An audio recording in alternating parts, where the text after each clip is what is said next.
I definitely didn't think I had talent because at the time, I was just as a kid, I guess I didn't, I love to perform. I had a big family. We used to sing and dance all the time. So I guess that came back. I was never afraid of speaking in front of people and that kind of thing. It was just, it's such a learning experience. It took me back to being a kid is when I used to write all the time. I used to, we'd walk down the street and sing and dance. I had a different kind of brotherhood in the military. I was always myself. So I didn't really fit in. It seemed like I was a little older. I came in late. The things I like to do just didn't fit in with the system. Like I like to read. I'd always have a book with me in my pocket. I'd pull it out and read.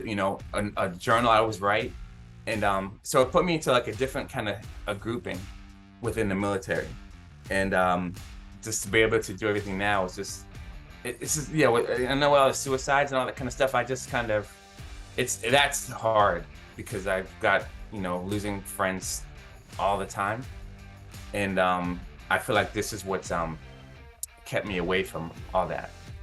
Hi, I'm Chris Waddell. Welcome to Living It, the podcast where we join experts in the experience of being human. Be bold. Say yes to adventure. Say yes to living it. Welcome to Chris Waddell Living It, where we talk with experts in the experience of being human. Today, we have Jeremiah Core, who is a good friend from a long time ago. I'll get into some of that in a second. He went to Eastern Connecticut State University, where he played some baseball, eventually joined the Army, stayed in for 20 years, 10 years in special ops, 3 tours of Iraq, won an outstanding volunteer award for having the most volunteer hours of any service member for 2 years when he was stationed in Germany. I remember him back when we were in middle school. We played on the same baseball team, and he was the guy who would hit a routine ground ball to shortstop and beat it out every time. I also, and we're going to get back into this too, we went to what was then the Soviet Union to play soccer back in 1984.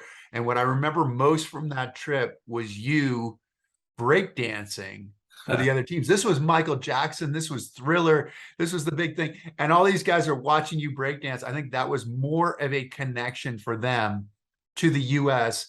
than anything else. So Jeremiah, welcome.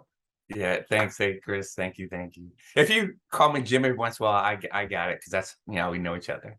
You were Jimmy a while ago. So anyway, it's all good. But I want to respect the Jeremiah now. So it's interesting to watch. I remember you as probably the best athlete in our school, and that was where we interacted. But then I've been able to watch you on social media. I've seen that you've gone to the military, being in special ops, the volunteer stuff.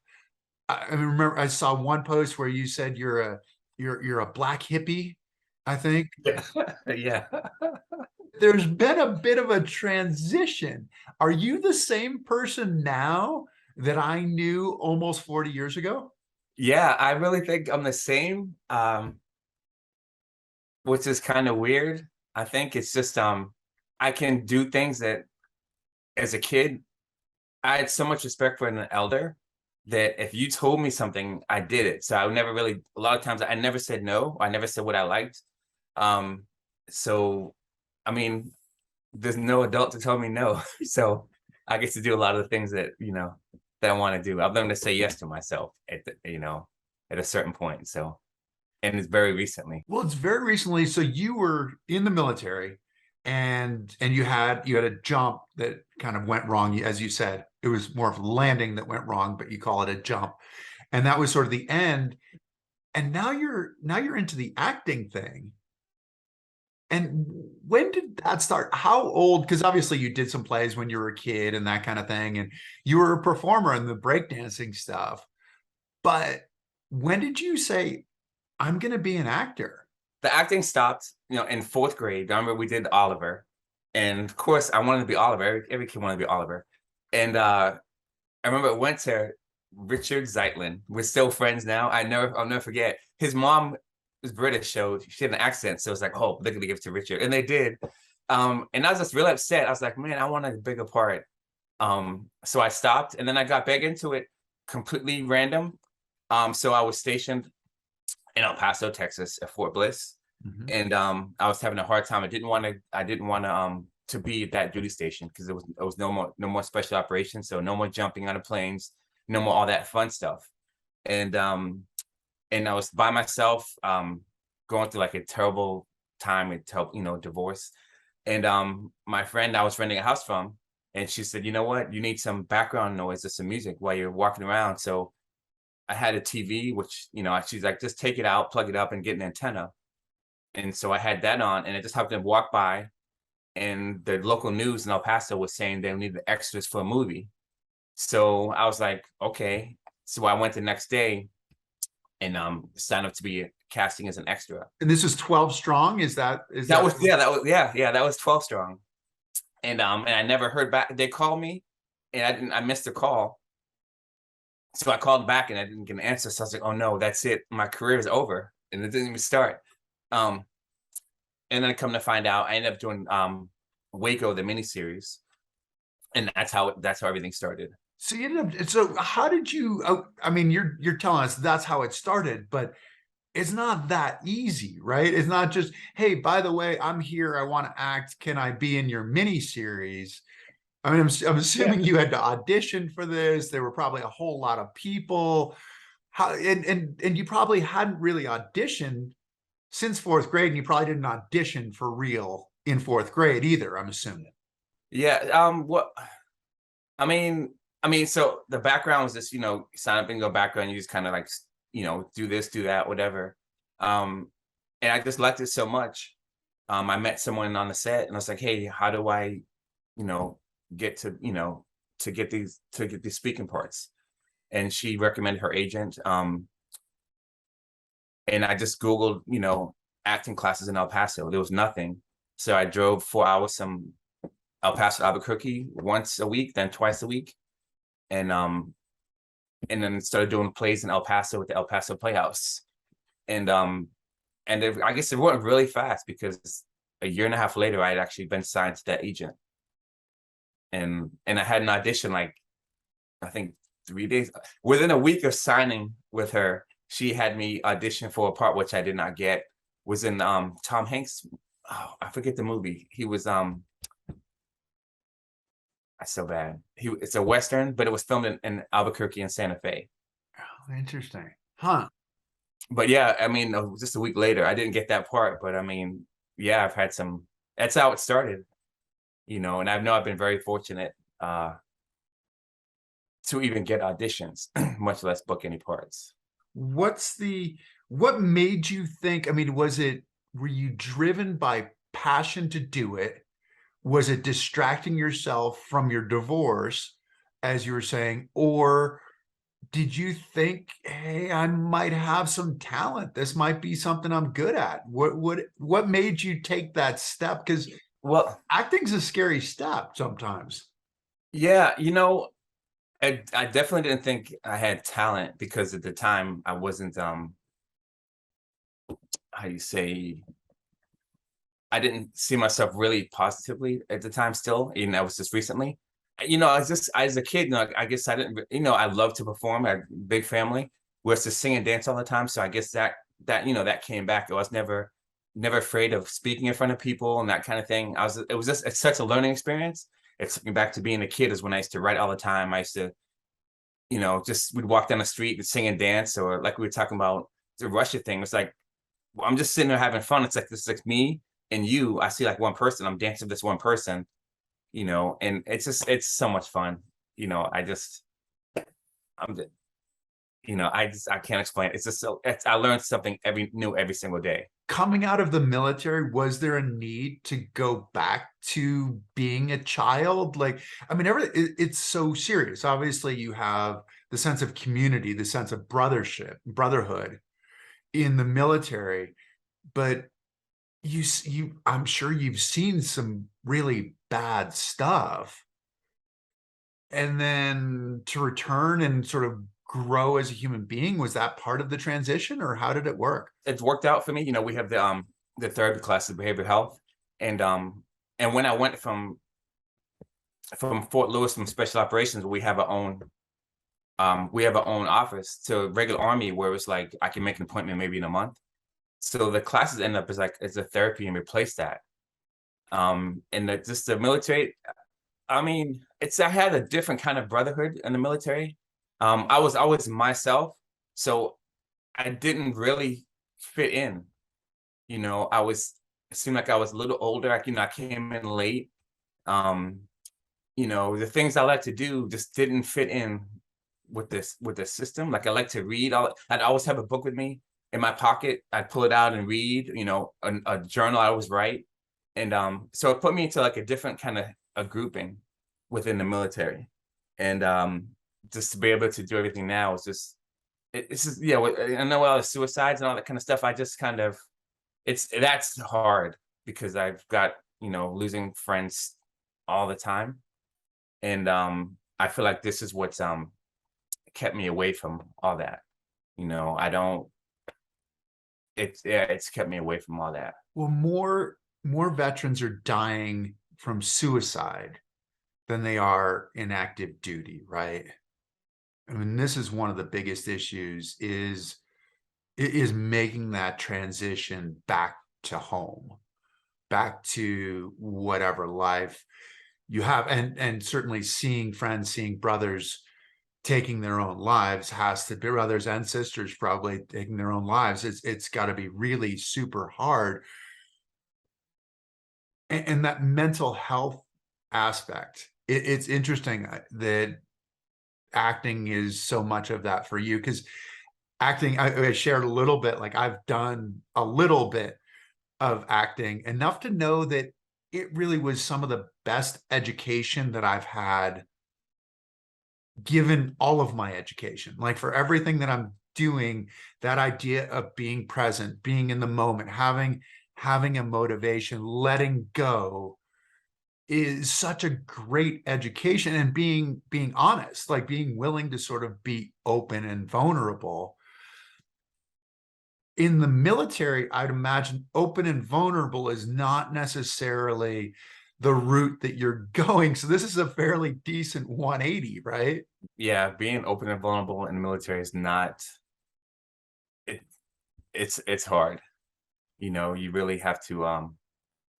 Once you do that, you commit to it, then you got to kind of stay that course, or just do it, kind of on your own. Like, if you have a book like I did in my pocket, you might want to pull it out around the corner, or just write, um, because you kind of get labeled as whatever that is. Um, but yeah, like you're saying, that the acting, it's a whole different thing. It's a whole uh, different set of vulnerabilities and being open and exposed, and and that's been fun. It's because it's really been a learning experience about things that I didn't know were there. Didn't know that I had.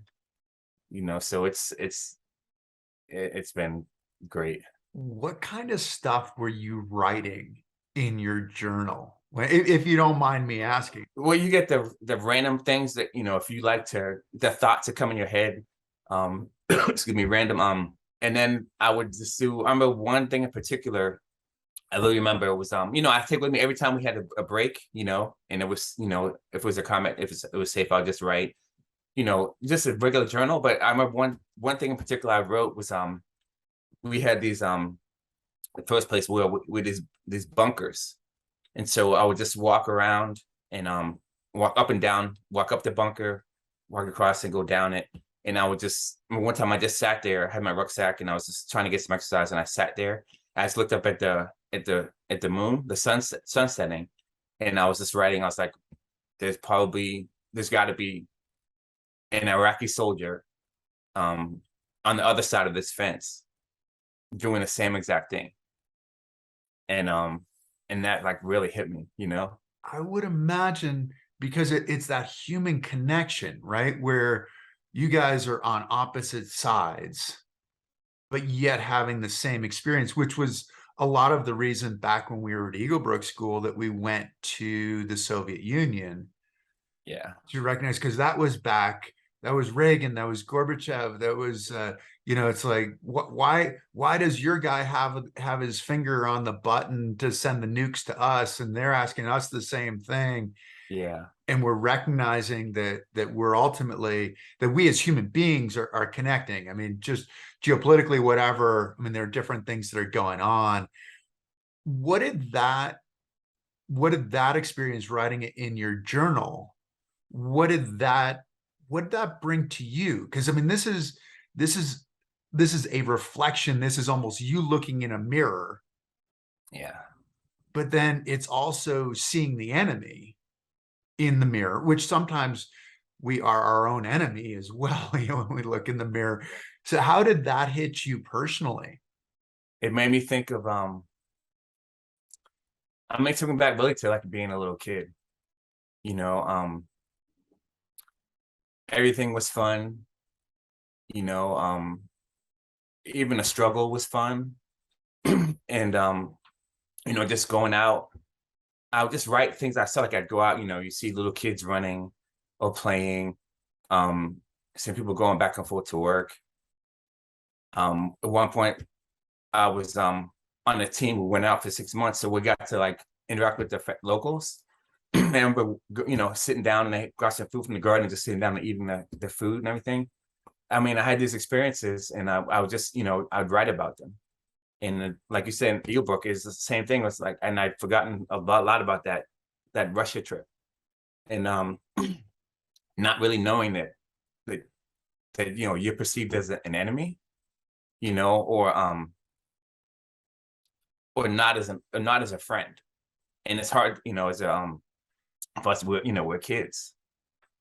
And I was like, I don't know anything about all this political stuff. I'd see another kid, our age, or we're playing soccer, I'm breakdancing, these people are watching, I so it was the same thing when I was in all the deployments. It was hard to see.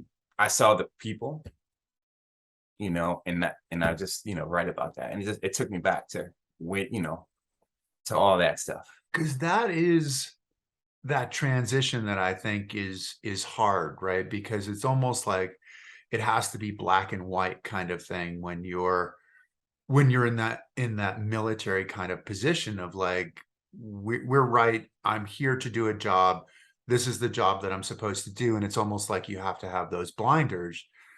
But I'd imagine the transition back is the hard part of like, then the world opens up for you and you have to ask questions that you hadn't asked before. Were you more prepared in some ways coming back from coming out of the military, because it's almost like you'd kind of prepared yourself, you'd reached out, you'd made some of those personal connections, emotional connections, in a time when emotion really is not something you're allowed to indulge in. Yeah. Um, yeah, the transition was tough, um, for me, mainly because, again, like I was in the, special operations community, and then I wasn't anymore. So for the last, Can you describe what special ops is? I mean, I think we all sort of have an idea from watching movies. yeah, What exactly is special ops? the term, like, a lot of time we use is like, say big boy roles. So they're smaller units.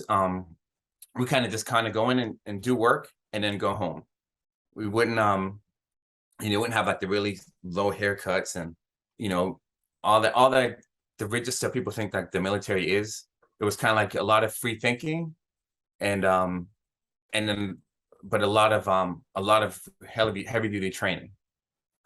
Really hard training, jump out of airplanes and, learning how to do, um carry heavy loads long distance, and all the stuff people think is crazy. I thought it was so much easier. And it's an exclusive group, right? I mean, like, you're aspiring to be in special ops. Yeah, yeah, it's a lot of, like, I guess you could say auditioning in a way. Got to do this, got to do that, got to pass this test. Um, and then no guarantee that you're gonna stay or go to the next step. And and it's yeah, so that's like, the special operation versus regular army. It's like, okay, everything is set by a clock and a time. We got to be here at 6:30 till 7:30. Then we're gonna be back here at 9. Nothing changes no matter where the time and place, the weather, the regular army, everything stays the same. And special operations is kind of like, well, it's Monday, it's a holiday. We're not gonna come in at 6:30. We can adapt, and the regular army just doesn't adapt. It just they just it's not as specialized. And so going from that, um from being able to do that, to come into work in civilian clothes, put my uniform on, go do my job, and then whether I have to stay late or come in, or leave early, that was the thing. And it was just do your job, then go home. So to leave that to go to regular army, it was like, okay, schedule, schedule, schedule. I don't trust you. I don't trust you. You got to be at 6:30, then 9, then 1. It's like it was hard to take. So I lost that individual freedom, and then I wasn't doing fun stuff and jumping out of planes, all that kind of stuff that, was so much fun. Most people might think that's scary, but yeah. It's, oh my goodness, there's so much fun. Uh, so I made a transition before just going to the regular army, and that was very hard. Because a lot of these people hadn't seen combat, and definitely hadn't seen the level of combat. So it's hard to work with them. Because everything was no trust. It's like, okay, I don't believe you, I don't believe it, I don't believe you, do this, do this, do this. So then my transition out of the army was a whole different set of circumstances, because again, I was going through a terrible divorce. I was trying to find a new place to stay. And actually, I was actually, when I left the army for like another year and a half, I was actually homeless and actually living in my car. Oh, So that transition was hard for me. So I wasn't even thinking about the military. I was thinking about, where am I going to sleep? I wake up, it's like my first thought was, okay, go do something. Where am I going to sleep tonight? Where am I going to stay tonight? So my transition was completely different. and this isn't the way it's supposed to be. I mean, you gave your life because you went into the military. You were ROTC, but went into the military after 9/11, right? Yeah. What was the what was the impetus there? I mean, obviously 9/11, but and being an ROTC, what was the thing? Like, is it love of country? Is it what was the thing that said, that's it, I need to go into the military? Yeah. So I was still in school when that happened. And actually, I was funny. I was in Boston the day that happened, the 9/11. And I just turned on the sports radio, and these people were calling, I'm very upset.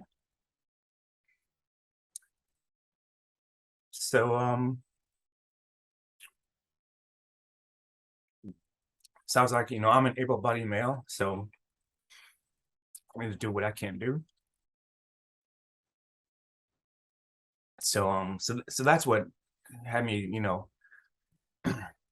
leave everything, going active duty, and get started.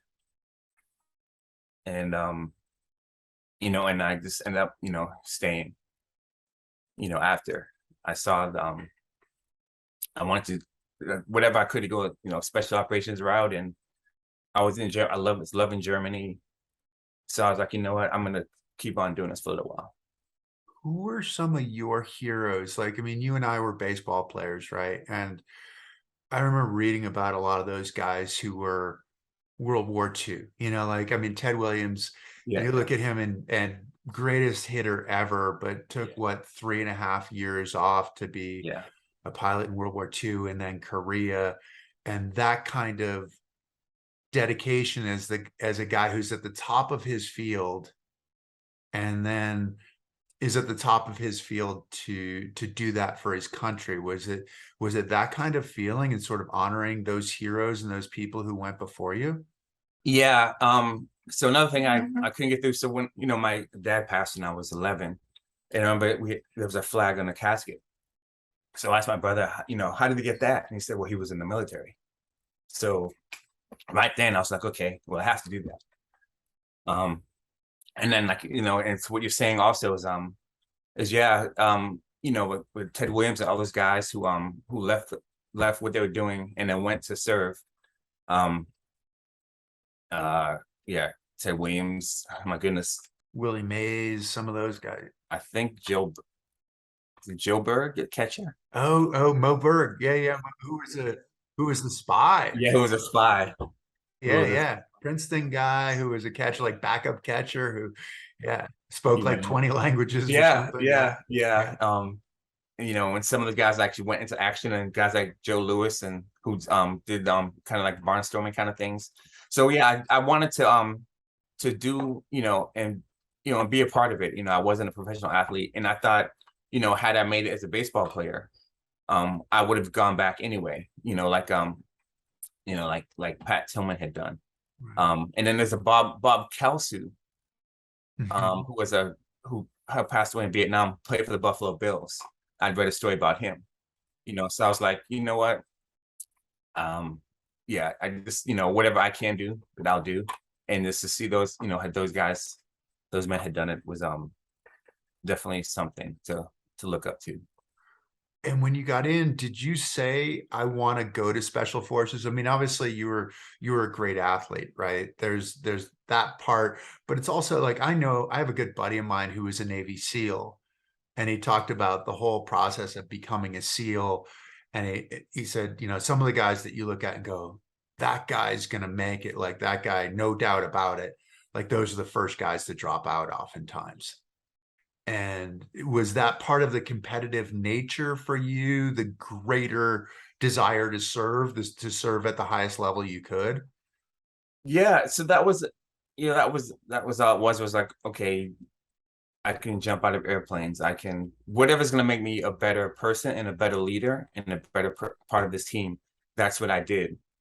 And so it wasn't a hard choice. It was like I could not nights I could not sleep at night because I was like, you know what? I wake up at 2 or 3 in the morning and I was like, I should be, you know, in the middle of nowhere with a ruck on my back or lifting, doing all these things. So it's like I'm sitting here in a nice comfortable bed. I can be better. So a lot of times that was hard to get through. And that feeling didn't go away until like maybe a couple of years ago. Even to my last day in the army, I always thought my last day would be finishing whatever the work the timing is for ranger school. I was like, I want to finish doing something like that, not just sitting on in front of a computer. You want to be out there hustling, trying to finish that test so that you qualify for Ranger Well, School. I just wanted to be better and better and better. Yeah. Okay. And then so that's, I mean, that's the human thing, isn't it? The human thing of like wanting to get better. It's one of those challenges, isn't it? As we get older in some ways, like having grown up as an athlete, you got to move that needle each day. Like you've got to be a little bit better. And that's what keeps you coming back, is trying to get a little bit better. But it almost seems like we can get to a point where we get softer. Where we go, oh, okay, I've done the hard work. Now this is the easy part. But I've always believed that once we stop doing that is kind of when we start dying. Yeah. And so you chose to go into acting, which is one of those professions that you're never done. You can always get better. Yeah. Yeah. I mean, yeah, I never thought about that with being an athlete and wanting to do those things like, you just said. So I guess that's the reason why stuff happens. Um, yeah, I mean, I sit in class and I'll hear the teacher will say a name and I'll write the name down. It could be just anything, a director, dancer, anyone. And I'll like literally want to leave class and then go out and research, see who this person is. Whatever they're teaching that day, I want to go and do it. It's like, so it's really hard. And I'm so excited. I'm not sure you've had the same thing after class. It's like I cannot sleep. So up 3 or 4 hours no matter what, between the notes and rehashing stuff and just, yeah, it's just always learning. I mean, I couldn't tell you how many books I've started. Now I'm another one, and it's hard. I'm reading like 3 plays right now outside of classwork. What plays are you reading? I am reading A Raisin in the Sun, August Wilson, two August Wilsons. Joe Turner's Come and Gone, and I have, what is the other one? The Piano Lesson. Oh, okay. Okay. So it's hard because I'll read and then I'll stop, and I'll read another and I'll stop, you know. But yeah, it's a whole new world. And now I'm learning about, I mean, how did I not know about Sidney Poitier? Other than just certain things. But now I'm like watching stuff and I'm like, oh my goodness, oh my goodness. And then I'll go to like Brando, I'm like, oh my goodness, oh my, it's, you know what I mean? It's just, it's, I'm very, very happy with getting to learn and learn and learn over and over again. It is, I mean, that's the biggest gift in a lot of ways, to be that immersed and that passionate in what you're doing, that you will do whatever it takes. Did that revelation that you would do whatever it takes, did that happen right at the beginning, sort of in like the 12,000 strong or 12 strong, or did it, go into the first audition, you're like, I'm going to do whatever I can, like, this is it, I'm going to do whatever it takes? When did you come to that realization? I came to that, I think halfway through, I think the first class when I was taking those acting classes with Laura Cunningham, who's amazing, amazing actor, amazing teacher, and amazing mentor, amazing person. And I just realized it when she was like, you are enough, and never heard that before. And I was like, I am enough. And she's like, and I always apologize. And if I missed a line or anything, she's like, stop saying sorry. Do not say sorry. Stop, stop, stop. And those 5 rides home from the class, I was like, wow, I am enough. I do have talent, you know. And I've always been someone who's reinforced by positive energy, just, hey, you're doing a good job, or this was good, not yelling at me, not yelling, you can do better. So I mean that came out, from having those classes. And I guess it's always been there. I was always afraid to say yes, just to me. Yeah, I mean, that's kind of the therapy that you're talking about, that is the biggest therapy that you can have as an individual, is like, yes, I'm enough. And at the same time, continuing to try to get better and to try to grow as an individual.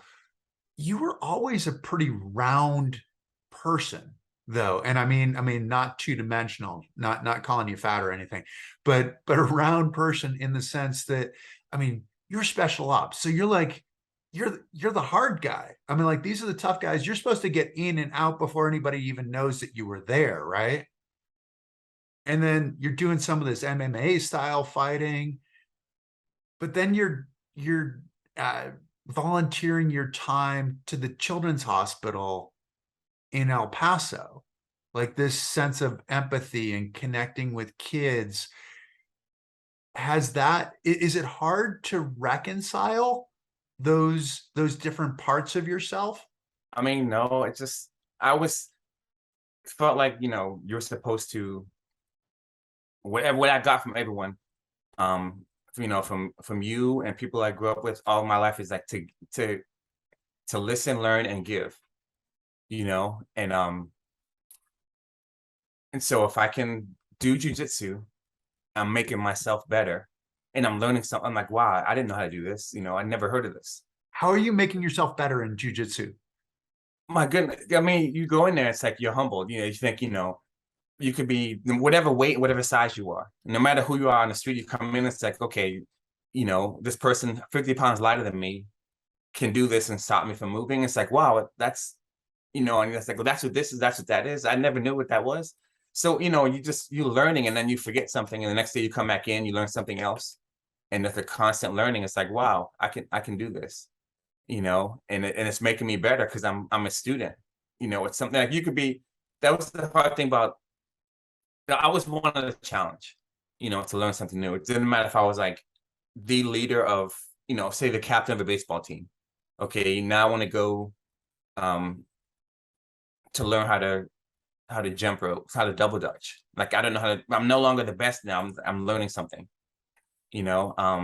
And have you always wanted to do that, to push yourself to leave this thing that you were, because you were a great baseball player, and to go to double dutch, like, hey, this guy's really good at this. Now, now he doesn't know what he's doing at all. Yeah, it's just like, I guess it's humbling to do something that you don't know how to do, and to let someone else. It's really to me it's always easy to let someone else be in charge, and that's like the great thing, and to see, like when I'm volunteering, to see like smiles on kids' faces, like when you're reading them a book, or when you're sitting with them in a room or coloring, or walking them, down the hall or feeding a baby, and like the parents walk in, which happen. You're getting this energy from them, and it's just, I mean, it can't. I mean, you just can't beat it, And to give to the community that you're in, as far as the volunteering, it's like, okay, so now I'm in El Paso, so the community's treating me. What can I give back to this community? So that's how volunteering, there started, and now I'm not actually working on that right now, trying to get with the Children's Hospital here in LA, because I have to give, do my community work here. So, like, yeah, it's just a lot of fun. And that's community work. It's connected to your community, not necessarily like you have two sons. Yeah. It's not necessarily saying that it's a replacement for your sons. This is something that's totally separate and just you connecting with your community, right? Yeah, yeah. I just feel like you have to be a part of everything, to know what's going on, to volunteer somehow is it lets you. It just, I mean, it makes you better, makes you involved, lets you know what's going on, and to really be a part of everything. And I just feel like, I mean, it's almost like everyone. I would love it if everyone could do it, and it just be a lot more happiness and more smiles and less stress. It's interesting that you say that, to effectively belong. Like the step to belong is to volunteer, is to connect with your community, because that is one of the challenges in looking at this suicide too, isn't it? With veterans coming out of the military and feeling that sense of separation. It's a big challenge, isn't it? Yeah. It's a huge challenge, and that's the one of the things, that that helped me out, is that volunteering, and seeing there's other things out there, not just the military, not just, now I can't jump out of planes anymore. What am I going to do? Well, I can't think of that, because I've got this newborn baby I've got to feed and change, and I'm just like, I completely forgot about the other stuff. I'm going home to an empty house. Well, no, I'm not. I'm going over here because the Special Olympics are here today, and so we're gonna set up the track. And I mean, come on. Yeah. No. Well, the best way to get is to give, right? Is kind of what you're saying. But you give without necessarily thinking about what you're going to get back, is that you're just giving and growing this community and seeing a different world, seeing this breakthrough, which is often so hard, especially as you get better and better at something, and then moving into a new field like acting, where I don't know, I studied a little bit, and I was getting my MBA at the same time as I was studying acting, and I felt pretty well prepared on the MBA side. I'd kind of leave and go, okay, yeah, I have things under control. And every single time I left acting class, I was like, I could have been better prepared. I really could have. I could have done more. I could have let go. And it's almost like, I mean, do you feel like it's similar to being an athlete, like the sense of performing? Well, being an athlete, I've never worried about, baseball. I never worried about, is the guy going to throw a fastball or curveball? I'm just going to hit it. I just doesn't, I didn't worry about, am I going to forget how to swing the bat? Am I going to forget how to catch? And then with the acting, it's different, because I'm trying to get to the point where I don't worry about my lines. And that's the biggest thing about me. That's why I would not, one of the reasons I would not do plays or anything for so long, because I was afraid, like, if I forget my lines, I'm going to ruin everything for everybody, and it's not fair. So I've let that go, and Yeah, I mean, I see what you say. It's just, I mean, I just love it so much. I'm getting to the point where I'm not worried about it anymore. I know that I prepared, and I know that I want to be here, and I still want to do well for the person, you know, who I'm in the scene with, or the person who wrote, you know, really really respect what they did, and that's what makes it easy for me. Right. I mean, you have a role to play, right? You're playing with somebody in a scene or potentially multiple people, and you have to do your part so that they can do their part. Yeah. It is again that sense of community. What's the sense of discipline? Like I was reading a little bit about Adam Driver, just because he's a military guy who then went on to, Star Wars, Gucci, variety of different things. Most of the people probably have heard of him, but he was talking about how he missed that discipline in the military, but also just that sense of being in a place where you have to rely on other people for your success. Do you feel a similar kind of connection to acting? I do, but so for his military experience was a little different, because I mean, he was a Marine, so it's a different branch of service, but he was still um in the regular Marine Corps. So I mean, I can't speak for him, but working, doing the special operations stuff was more individualized. So you had to rely on yourself and trust yourself. Um, so for acting, it's just like I have to trust myself. But I just the discipline I need is I really, really need the feedback from someone, saying I still need that positive influence, a positive thing said. It's like, hey, you did a good job today, you know, even if I know I didn't, like you did this one thing right, and that keeps you coming back. Because it is one of those endeavors. I mean, which is like sport. I often think that so many of my heroes in sports would say, well, it was the mental part that allowed me to be successful. Is 95% mental, or Yogi Berra, whatever Yogi Berra said, which was probably funny. And I can't even quote him right now, but it was like, yeah, but, but, but you look at that and people say, okay, that's what made me successful. At the same time, there aren't a lot of people who are helping you to build that sense of confidence, that you pick something that was good today and remember that thing that was good, because it helps you come back stronger tomorrow and gives you something to build on.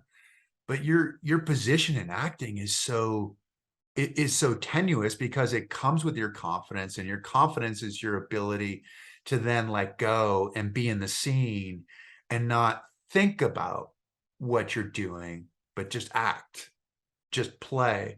Remember my acting teacher was talking, we were doing an auditions thing, and he said that they will hire you based on the first 15 seconds that you come into the room. Okay. That they're looking at you and you're looking at the room and like, okay, can this person act? Can this person play? Do they have the ability? Which I'm thinking, like we were doing like Shakespeare monologues. And so you're preparing your Shakespeare monologue. And you're like, Yeah. hold on. Are you telling me they're making a decision before I actually do this thing that I did all the work for? Yeah.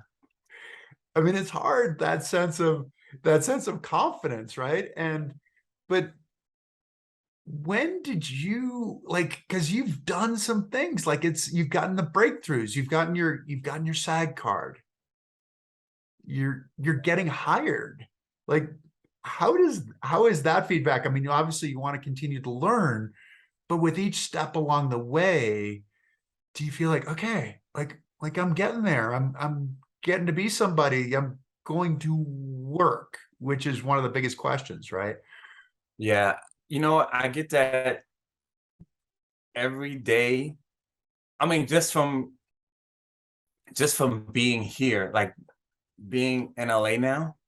I walk outside, I look around, I'm like, I realize like I'm in LA, like I'm doing this.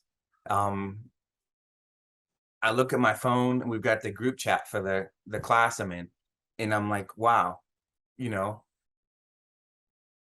I mean, I know people say like, oh, when you get big, wait, when you made it, I'm like, bro, I've made it. Like I'm doing this. You know, I did when I first stepped on stage in El Paso, and we did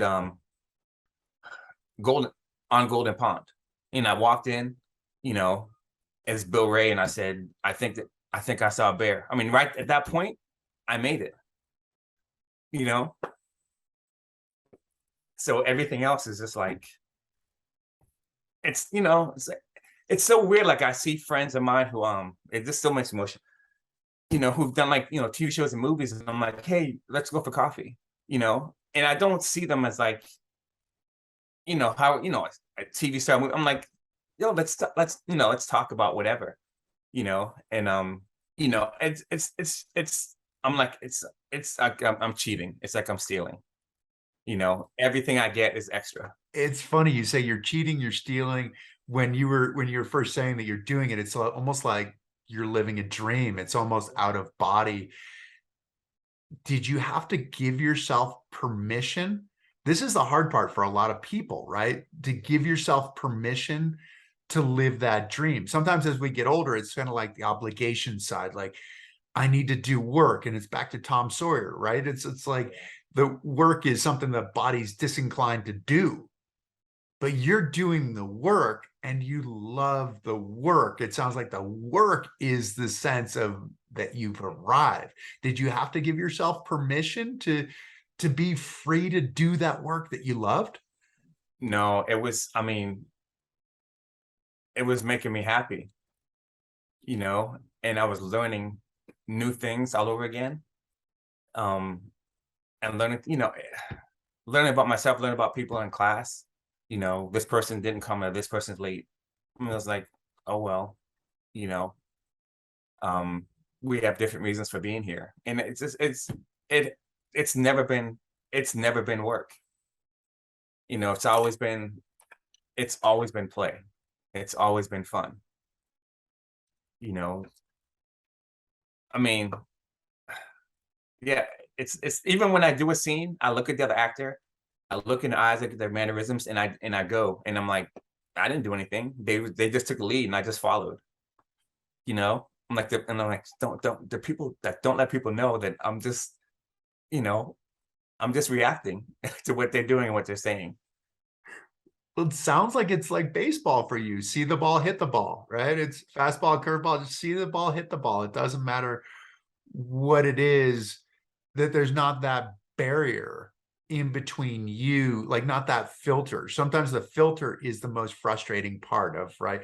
It's kind of like we feel like we have this inside of us, and then we can't necessarily communicate it because it goes through this filter and then ends up coming out as something that has nothing to do almost with the origin Yeah. of that thought or emotion. What do your boys think about what you're doing? Oh my goodness. All right. The two boys are Kijana's the oldest, and he's here in LA, and Amani is the youngest. And actually, he went to Middlebury. I don't know if you know that. Yeah, yeah. I remember you sent me a note on that. He was just graduating when you sent me a note. Yeah. They're so happy that I'm happy, and then all the stuff I've done, they with the military stuff, and they knew I played baseball, and and they were really small. They don't remember any of that stuff. When I went to the major league tryouts and didn't make it.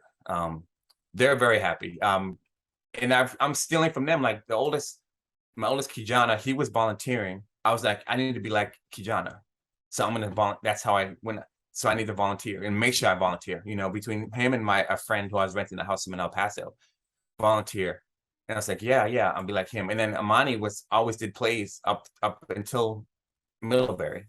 So I was like, okay, I can act and I'll be like Amani. So it was like I was being like my children. So it's just so it's not even they love it. They're really happy.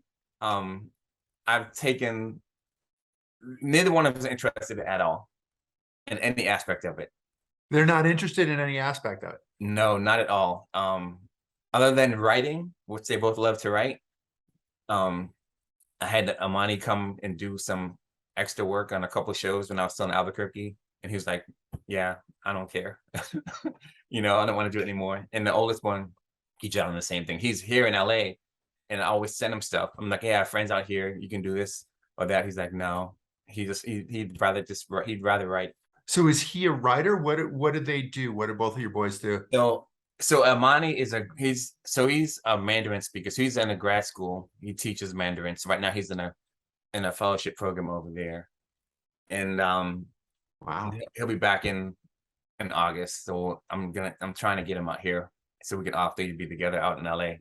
And the oldest one, Kijana, he's actually working. He's not teaching, but he's working at Harvard Westlake. So and I was like, when he told me where he's working, I was like, I know that school, you know. And he's like, yeah, yeah, I he kind of, downplays everything. But but uh but yeah, they're out here and they're doing very well. They're doing very well. In teaching you, it's interesting because I know you as an East Coast guy. I mean, Newton, Mass, outside of Boston, Yeah. and being East Coast, and then El Paso, Albuquerque, LA, riding horses. I mean, so many of your roles, you're like, I mean, you've got some of the military roles, you've got some of the Western kind of roles, some horror, some sci-fi kind of things. Like, you're that's a big difference from like the East Coast Michael Jackson influence guy that I used to know. Uh I mean, I don't know. I mean, the West Coast was, because the Stella Adler School is here and Kijana is here. So I was like, okay, I'm gonna stay, do LA instead of New York campus. Um, and New Mexico is right here, so I could always drive or fly back, to Rolls and then come back here. Um, so I know eventually I'll go to New York when it's comes time to work out there for anything, film or TV or Broadway. Um, right now, this is the place, for me, and I never really been here other than the audition for the school. So I love the West Coast. I don't know if being on the East Coast, and then when you go to the West, especially as a sports fan, I mean, come on, you can't beat it. We could watch a game, have dinner, and it's light outside. So I'm loving that part of it. The weather, is fine. But it's something different. I'm new people. Like I said, every day it's just like, come on, come on. Come on, I'm in LA. Come on. That's awesome. Are you pinching yourself to a certain extent with the jobs that you've been getting too? Because it seems like, I mean, tell us what's your most recent movie that's just coming out, right? I mean, these are some big people. Yeah, that was Dead for a Dollar, Western. And that yeah, so that's it's got Christoph Waltz, Willem Dafoe, Richard Brosnahan, Warren Burke, Benjamin Bratt, Brandon Scott. That was my first like major, and Walter, is it White? Not Walter. Yeah, right. His director. He did 48 Hours in the Words, and it's just, again, it's like, come on, like I auditioned for this part, and I got it, I got an email like, hey, you got this role of, in Dead for a Dollar, please accept. As if I'm gonna say no, you know? And I'm screaming, running through that, running around, people like, what happened? They thought something was wrong. Um, and come on, and then to see, get the script and read it, and I must have read like 4 times, because I'm like, wow, I'm reading a movie, and I'm like, maybe there's a part I'm missing. And then in my scene is with Christoph Waltz, get to introduce him in the movie. And I mean, again, it's like, come on. Well, that's so you tried out to play professional baseball and it didn't work out. But you're effectively like playing, like this is like you're getting to play with like Big Poppy or something like that. Like you're on the same field and and you're teammates Yeah. effectively. Yeah, it's just, yeah, come on. It's like you get there and I show up and I'm like, I started this as an extra. And so I show up on the scene, and now I have people who are like who are extras, who are like part of my team. And I saw guys that I knew when I started as an extra. I'm like, hey, hey, it was like a reunion. It's like, hey, we're hugging and everything like that, you know. And Christoph Waltz comes up, say, hey, I'm Christoph, and I'm like, hey, I'm Jeremiah, and it's just like, we have these conversations, and then stop talking. Like, should I not say anything? It's just, I mean, and then for baseball, it's just like, yeah, it's like teammates. And then, but you know what? I still get to, here's the great thing about it. I still get to I get to play for the Red Sox, and I get to be in the Negro Leagues because I write. So I've written stuff. So it's like, I'm going to be, you know what I mean? So it's like, I get to do this. I didn't make it, you know, as a, baseball player or whatever, but guess what? I'm still going to be on the field instead of uniform. So it's so much fun. It is. It is. Do you enjoy the writing part? Is there one part that you enjoy more than another? Or I love writing. I mean, since I was a kid, and the reason, okay, so I'll tell you a story. What happened in fourth grade? I won't say the teacher's name, but I wrote a story, homework, and I turned it in, and she gave me an F. She's like, no. I'm like, well, what did I do wrong? And she said, your sisters wrote this, and they were in high school. So I was like, it was too good for a fourth grader to write it. So at that point, I knew I'm a good writer because of that. I was never upset. I never got mad. I never like went to the principal. I was like, she thought my sisters wrote it. I was so happy. And to this day, I've never forgotten that. And so I write all the time, and I never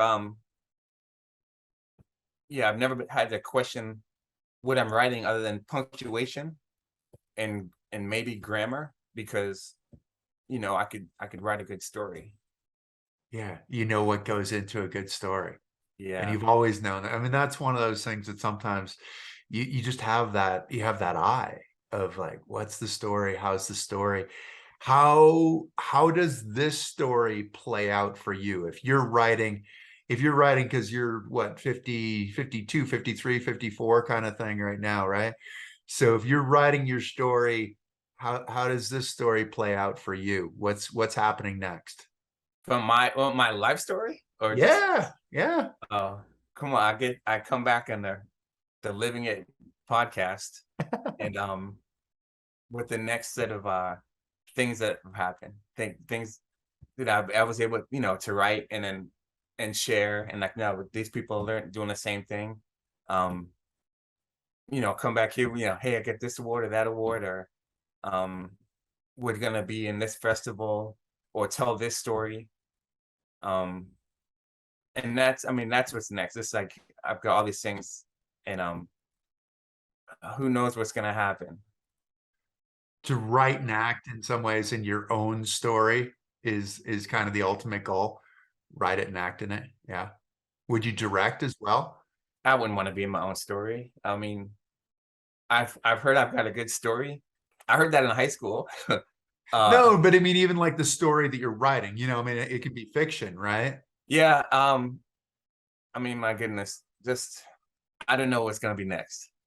I don't know. It's just, you know, I'm gonna walk out the door and something's gonna inspire me, and then now I've got another thing to write, another thing to read, to get through. Don't know what's next, but you're excited to see. Yes. Yeah. That to me, I appreciate so much of what you've done. It's been great to reconnect after almost 40 years, which is crazy. But yeah, I mean, it's just so cool to see you following. I mean, I'm a big Joseph Campbell fan, right? So it's like following your bliss, that thing that makes you happy, and where you're not really working every day, but you're doing something to get better, and just constantly trying to find something that's going to help and going to push you forward. So I look at your passion and just think that it's so cool, and I'm so glad you're able to share it with me and with our audience. So thank you so much. Yeah. Thank you. Thank you. I have to be one of was it 100 most beautiful people? Was it 50? 50 most beautiful people, yes. 50. See, that's what I need. That's what I need. That's the It did next more for story. my athletic career than anything. Yeah. My ability to make a living as an athlete. It That's did. what I needed. Awesome. Well, I don't, unfortunately, I don't know that they'd take my calls, but, I'll see if I can put a good word in for you. Well, yeah. Well, you can do 50 times two. We're back in there again. Sounds good, man. Well, thanks so much for joining us and keep up the great work. And I look forward to seeing you in person sometime soon. Yeah, you as well. So you're in Utah? I'm in Park City, Utah. Yeah, I gotta go out there. Come on out. We have that little film festival in January, the Sundance Film Festival. All right, I gotta get out there and we'll physically reconnect. It's crazy that long. Been a long time, man. Yeah. Yeah, exactly. But I feel like we haven't, I feel like we can pick up right exactly where we were before and even better in a lot of ways. This is really very cool. So thank you for giving me that gift today. I really Thank appreciate you. it. Thank you. You gave it to me, and I get to spread it through all LA where I went into today. Awesome. Thank you I so love much, it. Chris. Cool. Thank you. And thank you to all of you for tuning in. I hope you've enjoyed this episode of Chris Waddell Living It. The greatest gift you can give us is to tell your friends. Tell your friends to tune in, like us, follow us, and we will do our best to bring you another great story next week. So thanks a ton, and we look forward to seeing you soon. Thank you for joining us.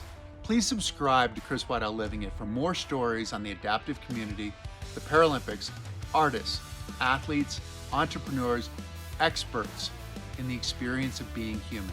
Also follow us on Spotify, Apple, Facebook, and Instagram. I look forward to seeing you next week.